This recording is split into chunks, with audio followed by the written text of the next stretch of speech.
আলহামদুলিল্লাহ, গত বছরের মতো এই বছরও আল্লাহ তাআলার রহমতে কোরবানি দেওয়ার তৌফিক হলো। আসসালামু আলাইকুম এভরিওয়ান, সকলে কেমন আছেন? I hope you all are fine and thank you so much everyone for all of your support and লাভ।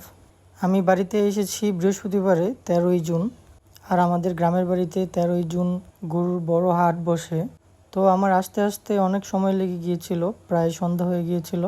আমার আব্বু আর আমার ছোট ভাই তারাই গরু চয়েস করে গরু কিনেছে। আমাদের গরুর হাটে যেতে হয় নাই, আমাদের এলাকারই এক সম্মানীয় চাচা, ওনার গরুটা আমাদের খুবই পছন্দ হয়েছে, এই জন্য আমাদের হাটে যেতে হয়নি, তার গরুটাই আমরা নিয়েছি। তো আমি, আমার ছোট ভাই এবং আমার ছোট পিচ্ছি একটা চাচাতো বোনকে নিয়ে যাচ্ছি গরুটা দেখতে। কোরবানি ঈদের আগের দিন পর্যন্ত ওই চাচার বাসায় থাকবে, উনি পালবে। ঈদের দিন ভোরবেলা আমরা নিয়ে আসব আমাদের বাড়িতে। এই যে দেখতে পারতেছেন আমাদের গরুটা, মাশাআল্লাহ অনেক শান্তশিষ্ট ছিল।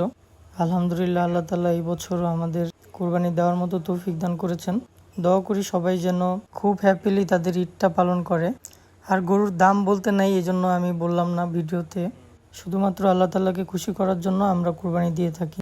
আমি আপনাদেরকে গত ব্লগে বলেছিলাম আমার গ্রামের কিছু সুন্দর সুন্দর দৃশ্য আপনাদেরকে দেখাবো। এই ব্লগের মাধ্যমেই আমি আপনাদেরকে দেখাবো আমার গ্রামের পাশের রাস্তাগুলো কত সুন্দর দেখতে।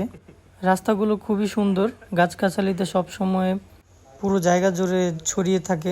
এই যে আপনারা দেখতেই পারতেছেন কত সুন্দর রাস্তা, মাশাআল্লাহ আলহামদুলিল্লাহ, আল্লাহ তাআলার সৃষ্টি কতই না সুন্দর। বাসার মধ্যে প্রচুর গরম থাকে, কিন্তু এই রাস্তা দিয়ে আপনি যখন হাঁটবেন, যেমন বাতাস, ততটাই ভালো লাগে রাস্তাটা। তো এই ছিল আজকের ভিডিওটা ভালো লেগে থাকলে সকলে লাইক, শেয়ার, সাবস্ক্রাইব, ফলো করে রাখবেন।